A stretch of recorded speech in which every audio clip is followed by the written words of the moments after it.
Eu tenho ouvido muito nas nossas comemorações anuais do aniversário de José Bonifácio que ele deve ser um paradigma para a juventude e um modelo a todos os cidadãos, capaz de inspirar em todos sentimentos nobres como o de amor à pátria. Isso sempre me interessou. Falar do Santos Futebol Clube quando o assunto for aquele de suas maiores glórias, sem mencionar nenhuma vez a figura de Pelé, ou falar da história europeia do início do século XIX, sem mencionar Napoleão Bonaparte, é a mesma coisa que falar da independência do Brasil e da criação da nacionalidade brasileira, sem falar de José Bonifácio. Mas de que forma a sua vida é um exemplo? Temos que estudar décadas no exterior, como ele, lutar em guerra contra alguma força militar, libertar um país de seu colonizador? Será que seu exemplo não está ultrapassado?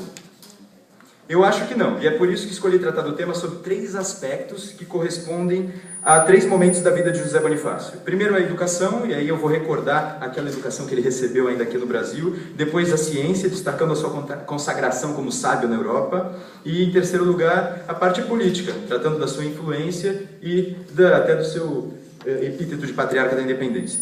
Bom, a formação inicial de José Bonifácio ocorreu no seio de sua família mesmo. Ele recebeu as primeiras letras de sua mãe e também as primeiras instruções e exemplos morais. Ela era conhecida como mãe da pobreza, reconhecidamente alguém que se compadecia com a dor daqueles que eram oprimidos e passavam por dificuldades. O seu pai era funcionário público e empreendedor. Ele atuou nas Forças Armadas Portuguesas e atuou também como fazendeiro, rico fazendeiro. Seus tios eram médicos, escrivãos e sacerdotes. Todos os cargos que na época eram dificílimos, se não com muita cultura e empenho. E foi no amor aos pobres de sua mãe que José Bonifácio viu o primeiro exemplo de compaixão e dedicação ao outro. Foi no amor ao trabalho de seu pai que José Bonifácio viu pela primeira vez quais as causas mais diretas da prosperidade. E foi com seus familiares, considerados no sentido geral, notadamente com seus tios também, que José Bonifácio pôde vivenciar a cultura como um elemento inexcusável para o crescimento pessoal. Bom, mas isso não é tudo, ele teve um preceptor, e aí entra a importância do professor. Seu professor chamava-se Frei Manuel da Ressurreição e era reconhecido por ter uma biblioteca de incomparável valor, montada por meio de suas viagens para a Europa.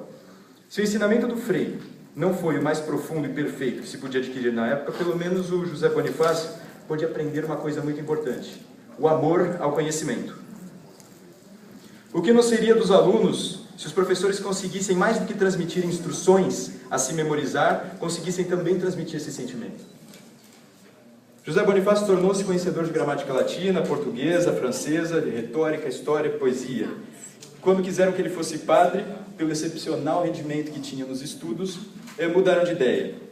José Bonifácio, adolescente, amava o saber, mas também amava a liberdade de seus usos e costumes e amava as mulheres.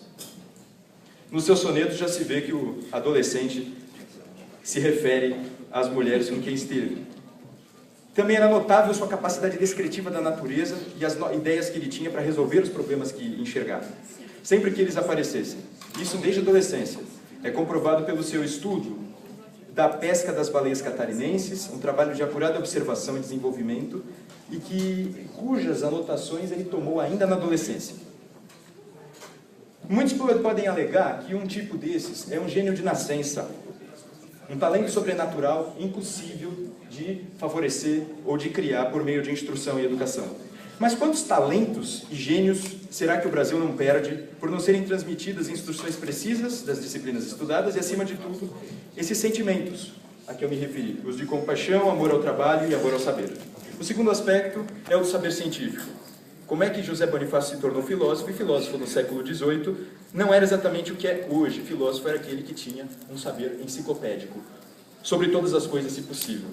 E ele foi aceito na Universidade de Coimbra, formou-se em Filosofia e Direito, também estudou matemática, e foi um aluno dedicadíssimo, mas além disso ele frequentava a socialidade ilustrada da época, o que fez com que ele alcançasse grandes amizades. A gente viu uma certa crítica dele ao ensino padronizado no poema O Reino da Estupidez, que ele teria escrito com um amigo, e que se refere à Universidade de Coimbra, a que alguns se referiram até como capaz de dar luz só se incendiasse. Então havia críticas mesmo ao ensino padronizado por José Bonifácio.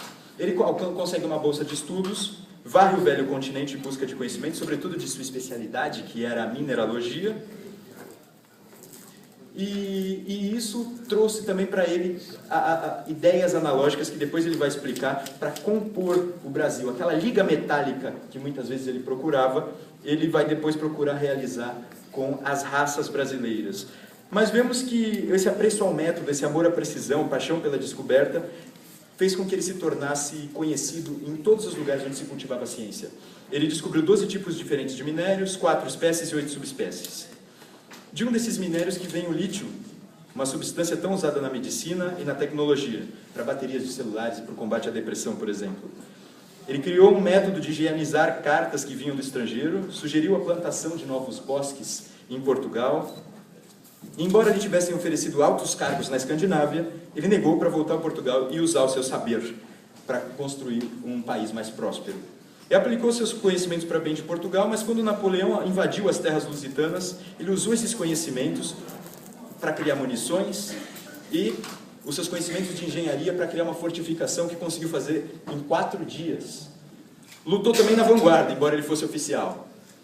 Correu risco e depois ele concluiu que o estudo das letras não embotam as armas. Finalmente, o terceiro aspecto, o da criação do Brasil.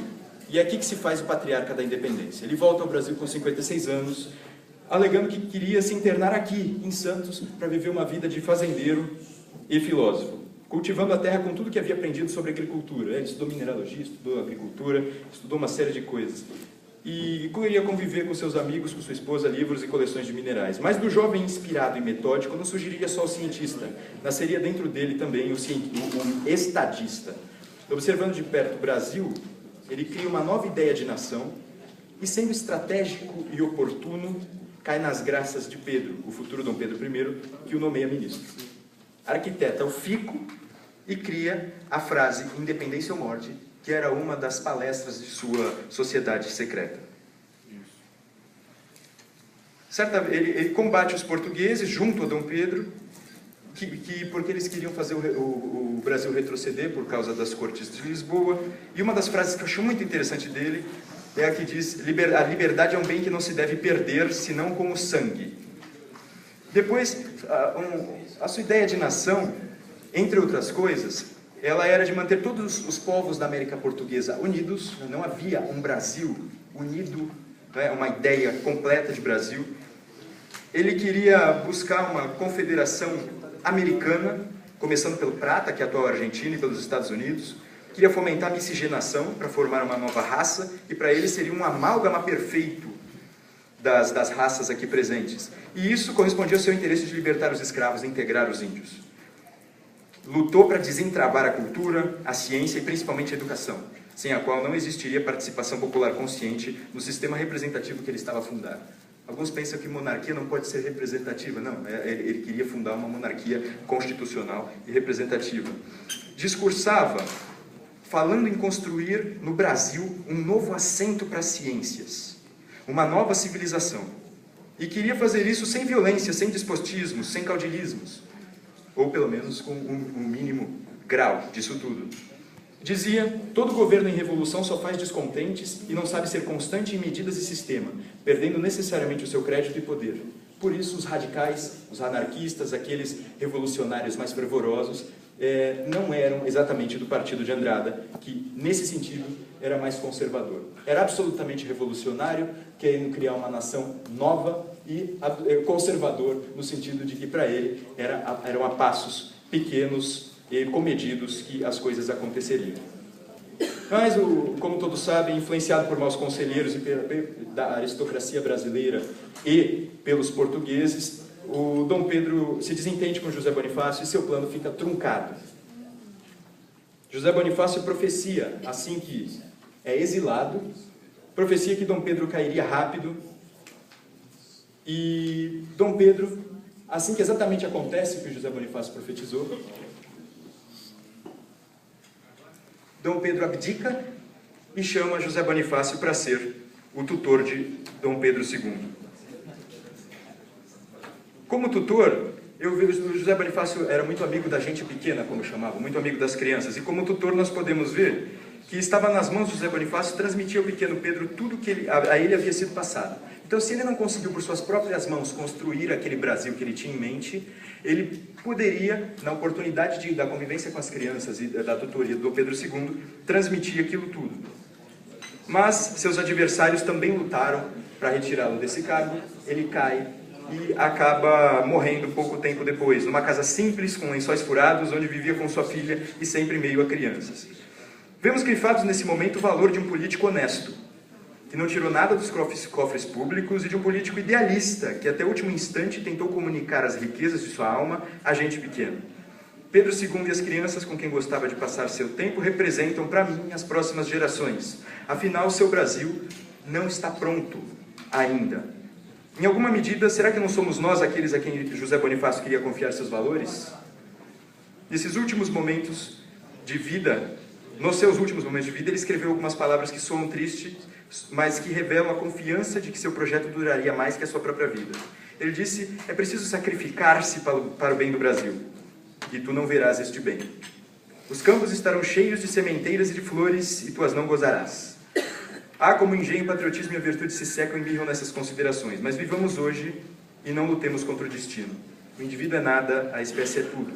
Ficou claro aí o seu sacrifício individual pela humanidade, que ele chamou de espécie. Mas disse também: não desanimemos, pois, e pouco importa que comecemos com pouco. Uma nação valente